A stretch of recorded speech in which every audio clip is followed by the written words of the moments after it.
Hello dear students, आज हम discuss करेंगे जियोमेट्रिकल आइसोमेरिज्म या cis trans isomerism in organic compounds. देखो, ये जो जियोमेट्रिकल आइसोमेरिज्म है ये ज़्यादातर हम एल्कीन्स के लिए अप्लाई करते हैं। ठीक है, अब ये जियोमेट्रिकल आइसोमेरिज्म है क्या और ये किन किन मॉलिक्यूल्स के लिए अप्लाई किया जा सकता है, ये हम यहाँ पे डिस्कस करेंगे और थोड़ी सी डिटेल में डिस्कस करेंगे। ठीक है, लेकिन आपको थोड़ा सा ध्यान रखना पड़ेगा। ठीक है, सबसे पहले समझेंगे हम जियोमेट्रिकल आइसोमेरिज्म क्या होता है। देखो, जियोमेट्रिकल आइसोमर्स जो है ना, ये ऐसे कंपाउंड्स रहते हैं जिनका मॉलिक्यूलर फार्मूला सेम है। Molecular formula same, structural formula भी इनका सेम रहता है, लेकिन इनकी जो स्पेशल अरेंजमेंट है, यानी स्पेस में जो अरेंजमेंट रहता है इनके ग्रुप्स का या एटम्स का, वो अलग रहता है, डिफरेंट रहता है।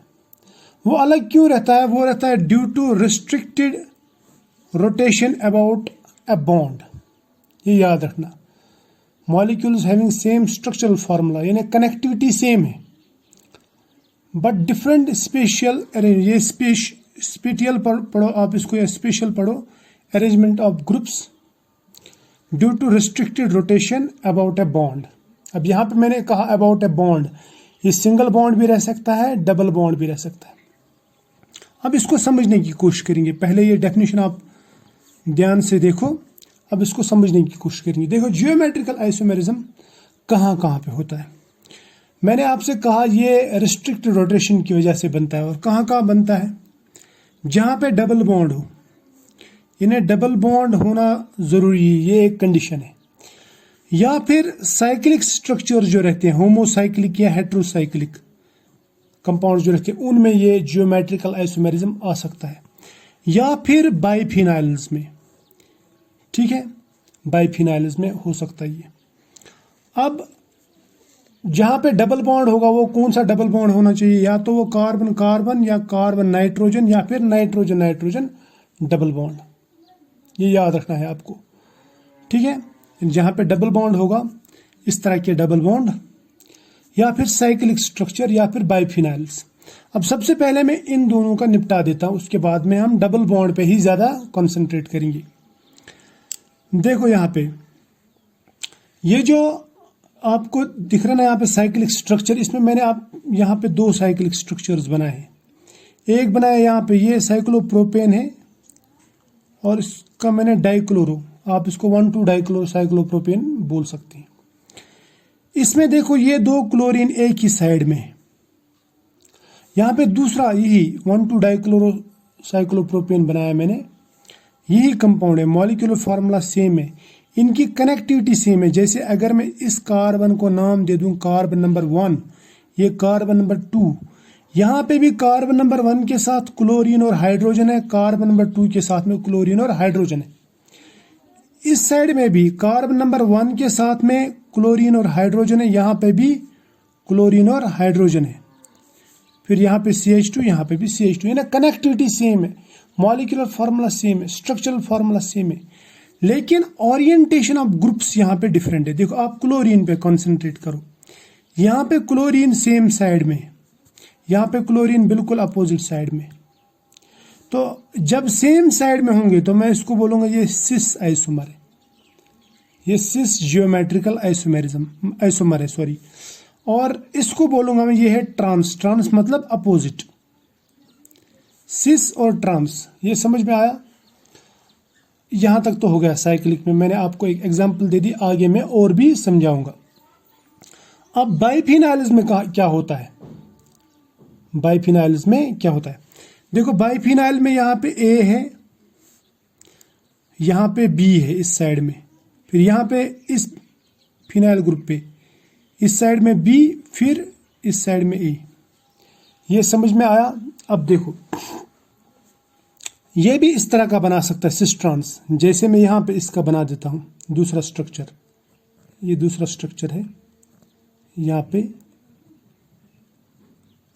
इसको भी मैं ऐसे भी बना सकता हूँ, जैसे यहाँ पे है, ये है यहाँ पे A, यहाँ पे भी A, यहाँ पे B और यहाँ पे भी B।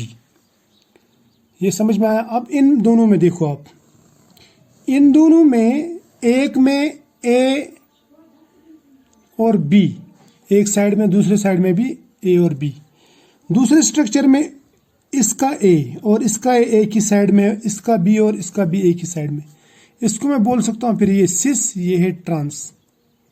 हालांकि यहाँ पे सिंगल बॉन्ड है बीच में, यहाँ पे भी ये सिंगल बॉन्ड है, लेकिन रोटेशन जो है, rotation about this single bond it is restricted. Restricted मतलब ये प्रोहिबिटेड है, ये हम रोटेट नहीं कर सकते एट रूम टेम्परेचर। क्यों? क्योंकि अगर हम इस बेंजीन रिंग को रोटेट करना चाहेंगे ताकि वो इसमें कन्वर्ट हो जाए, ऐसे इसमें ऐसे स्ट्रक्चर बनाए, तो रोटेशन के दौरान अगर ये ग्रुप्स ऑर्थो पोजीशन पे बल्कि रहे तो ये ग्रुप स्टीरिक रिपल्शन की वजह से, स्टीरिक हिंड्रेंस जिसको आप बोलते हैं, स्टीरिक हिंड्रेंस की वजह से ये ग्रुप इसको मतलब दूसरे साइड में नहीं जाने देता या क्रॉस नहीं होने देता, ये इसको क्रॉस नहीं होने देता। यानी आप इनको ऐसे रोटेट करना चाहेंगे, लेकिन यहाँ पे मान लीजिए ये ग्रुप है, ये ग्रुप इसको रोक देता है। जैसे यहाँ पे मैंने यहाँ पे रोटेट कर रहा हूँ, इधर यहाँ तक रोटेट हो रहा है, लेकिन यहाँ पे ये दो अंगूठे बीच में आ रहा है, ये रोटेट नहीं होने दे रहे हैं, वरना सिंगल बॉन्ड पे इजीली रोटेशन हो सकती थी। लेकिन इन ग्रुप्स की वजह से, यानी ऑर्थो पोजीशन पे जो ये बल्कि ग्रुप्स है, इनकी रिस्ट्रिक्टेड रोटेशन की वजह से यहाँ पे ये रोटेट नहीं हो पा रहे। समझ में आया ना? इसलिए हम इजीली इसके दो आइसोमर बना सकते हैं। यानी एक आइसोमर ऐसा होगा, यानी एक कंपाउंड ऐसा हो सकता है जिसमें ए और ये ए हाइपोथेटिकल है, ए और बी एक ही साइड में होंगे, फिर दूसरे साइड में भी ए और बी, ये होगा एक मॉलिक्यूल। दूसरा मॉलिक्यूल इसका ऐसा बन सकता है जिसमें ए और ए एक साइड में, बी और बी एक साइड में।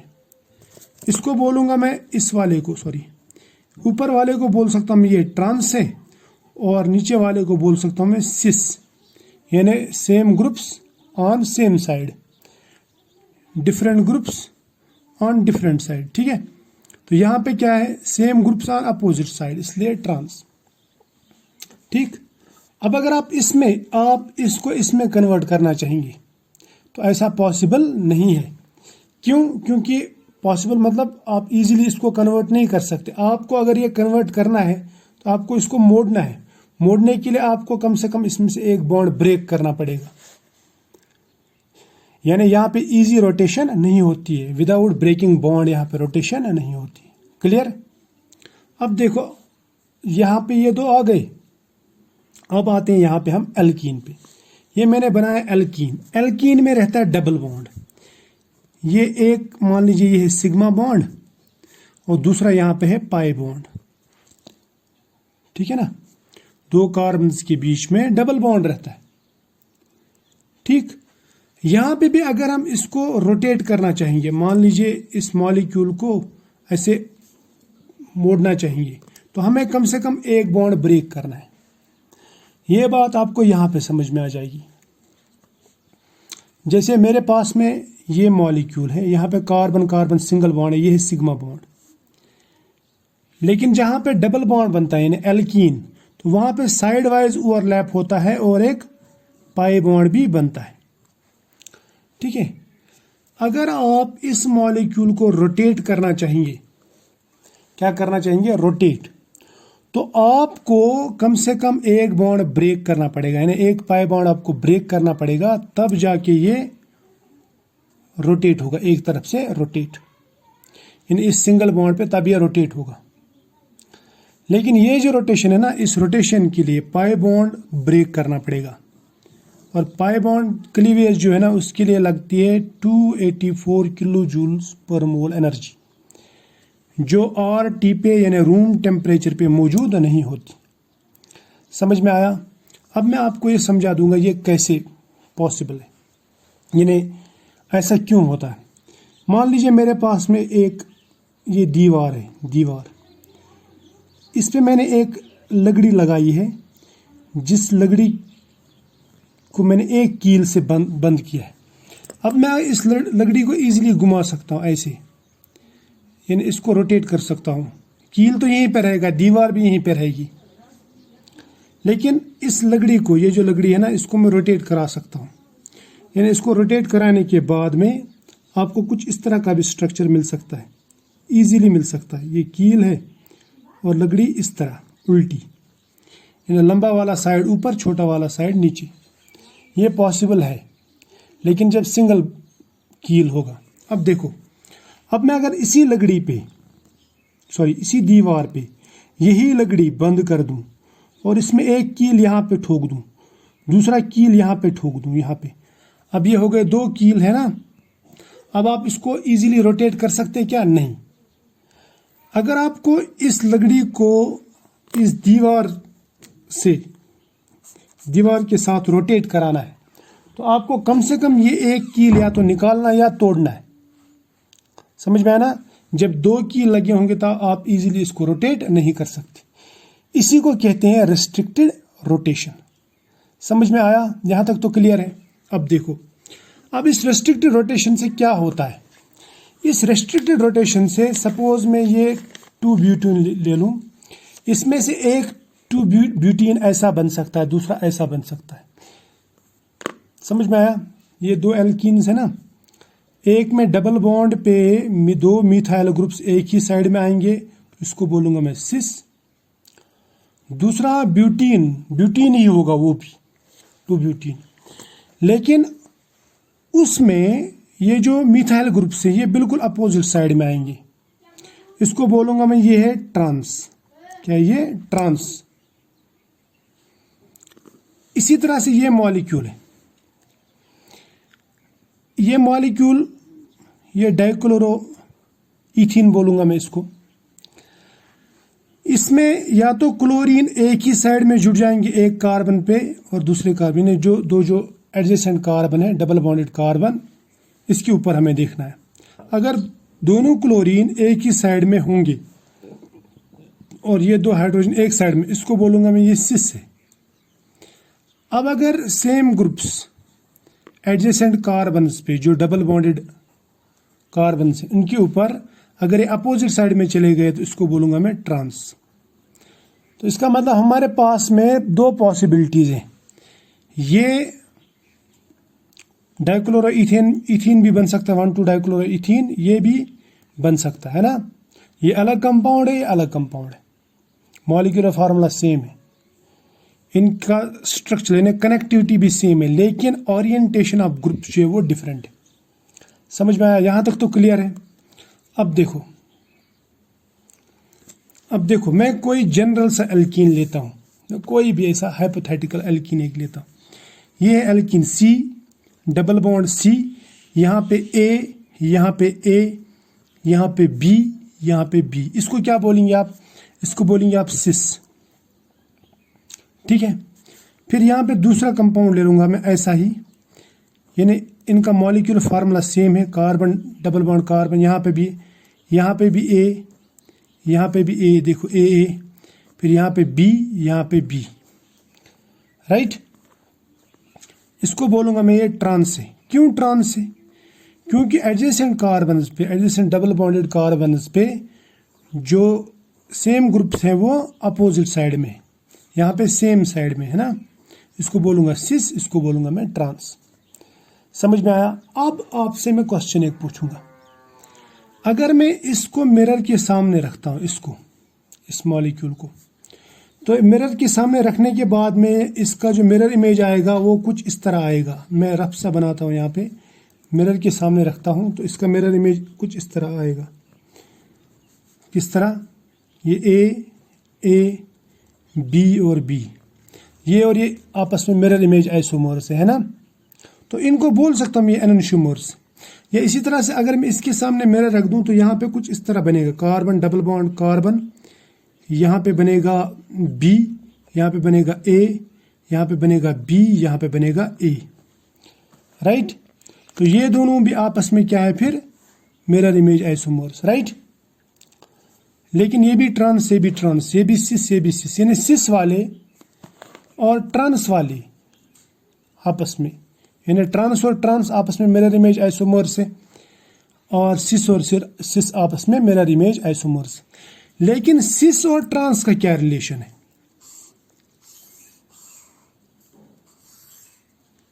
ये है सिस, यहाँ पे मैं मिरर रख दूंगा, ये है ट्रांस। क्या ये इसका मिरर इमेज है? नहीं है। So these are not mirror image isomers. अगर ये मिरर इमेज आइसोमर्स नहीं है तो क्या मैं इनको नहीं बोल सकता फिर ये डाया स्टीरियो आइसोमर्स है? यानी सिस ट्रांस आइसोमर्स जो रहते हैं वो आपस में क्या रहते हैं?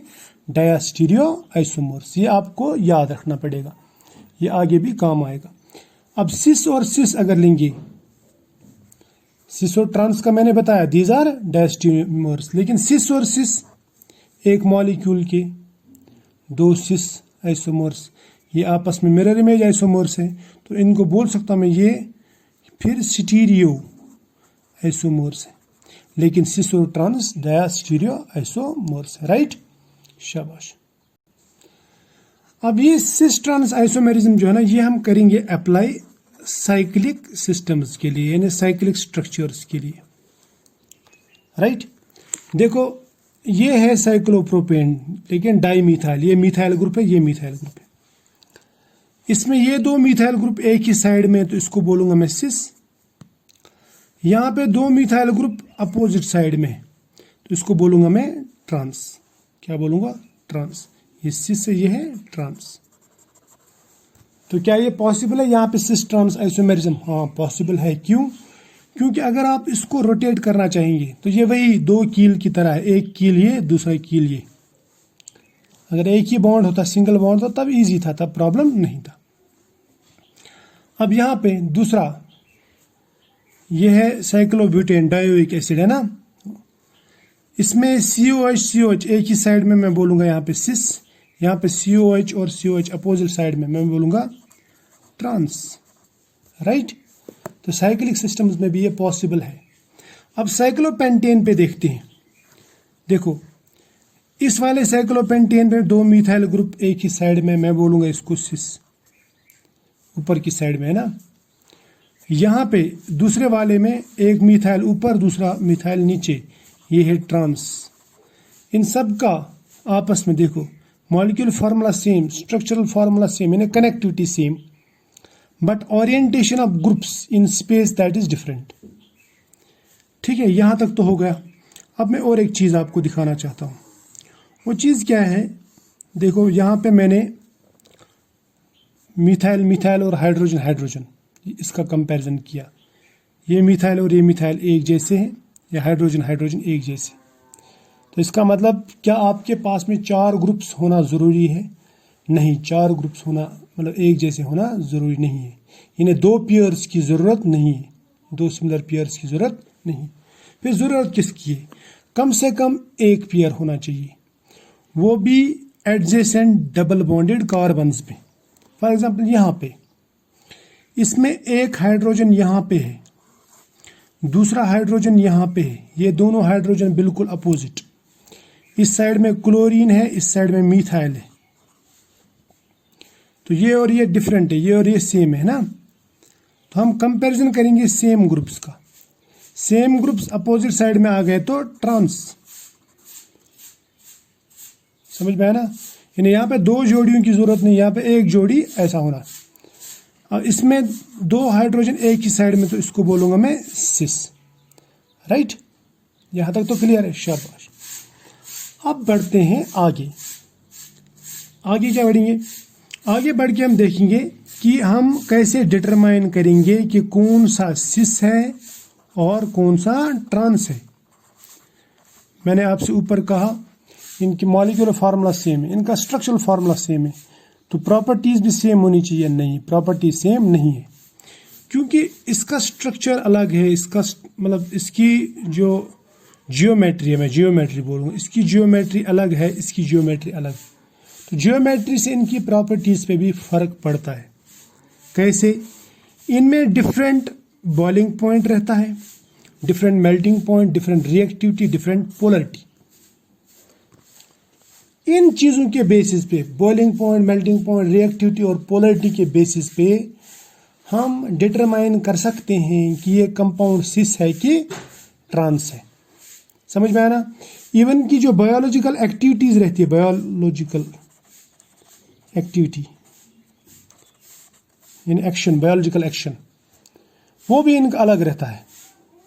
आपने सिस्प्लेटिन नाम सुना होगा, एंटी कैंसर मॉलिक्यूल है सिस्प्लेटिन, हालांकि कोऑर्डिनेशन कंपाउंड है, लेकिन ट्रांसप्लेटिन एंटी कैंसर नहीं है, सिस्प्लेटिन एंटी कैंसर। तो इसका मतलब जियोमेट्रिकल आइसोमर जो है ना, वो बायोलॉजिकल एक्टिविटीज पे भी असर, उनका बायोलॉजिकल एक्शन भी अलग अलग रहता है। समझ में आया? अब यहाँ पे सबसे पहले हम देखेंगे मेल्टिंग पॉइंट और बॉइलिंग पॉइंट के बेसिस पे हम कैसे डिफरेंशिएट कर सकते हैं। अब देखो यहाँ पे ये है सिस 2 ब्यूटीन, राइट। इसका बॉइलिंग पॉइंट आएगा 277 केल्विन। लेकिन अगर आप इसी का ट्रांस वाला लेंगे, ट्रांस, तो वहां पे आएगा 274 केल्विन, यानी ऑलमोस्ट 3 केल्विन या 3 डिग्री का फर्क है, राइट। इस तरह से यहाँ पे मेल्टिंग पॉइंट के बेसिस पे भी कर सकते हैं। ये बॉइलिंग पॉइंट के बेसिस पे है, यहाँ पे मेल्टिंग पॉइंट के बेसिस पे लेंगे। देखो ये है, ये वाला जो है इसको बोलते हैं मैलिक एसिड। क्या बोलते हैं इसको? Malic acid. मैलिक एसिड में कार्बन कार्बन डबल बॉन्ड, फिर यहाँ पे COH COH। अगर COH एक ही साइड में रहे तो ये बन जाता है मैलिक एसिड। अगर ये COH COH ऐसे ही कंपाउंड पे अपोजिट साइड में रहा तो इसको हम कहते हैं फ्यूमेरिक एसिड। क्या कहते हैं? Fumaric acid. इसका मेल्टिंग पॉइंट 403 केल्विन है, राइट, जबकि इसका 560 केल्विन है। तो ऑलमोस्ट 150 का फर्क है, 150 डिग्री का फर्क है। फ्यूमेरिक एसिड अलग, मैलिक एसिड अलग। समझ में आया? शाबाश। अब और एक चीज है जिससे हम इनको डिफरेंशिएट कर सकते हैं, डिटरमाइन कर सकते हैं कि ये वेदर इट इज सिस और ट्रांस। देखो डायपोल मोमेंट के बेसिस पे, डायपोल मोमेंट, ये डाइक्लोरोईथीन है, ठीक है। डाइक्लोरोईथीन में क्या है, यहां पे ये वाला सिस है, यानी क्लोरीन क्लोरीन सेम साइड, और कार्बन से क्लोरीन ज्यादा इलेक्ट्रोनेगेटिव रहता है। तो इसका मतलब इसका डायपोल इस डायरेक्शन में बनेगा, इसका डायपोल इस डायरेक्शन में बनेगा, राइट। तो दोनों का डायरेक्शन ऑलमोस्ट एक ही तरफ है, तो नेट डायपोल मोमेंट ये होगा इस तरफ, राइट। तो इसलिए इसका डायपोल मोमेंट जो है वो होता है 1.85 डिबाई लिखूंगा मैं, यहाँ पर डी है ये, डिबाई, राइट। अब लेते हैं इसका ट्रांसफॉर्म, यानी ट्रांस। क्लोरीन और क्लोरीन बिल्कुल अपोजिट साइड में, एक का डायपोल इधर, एक बोल रहा है सपोज कोलकाता जाएंगे, दूसरा बोल रहा है यहाँ पे हम राजस्थान जाएंगे या फिर गुजरात जाएंगे, राइट, बिल्कुल अपोजिट साइड में, ठीक।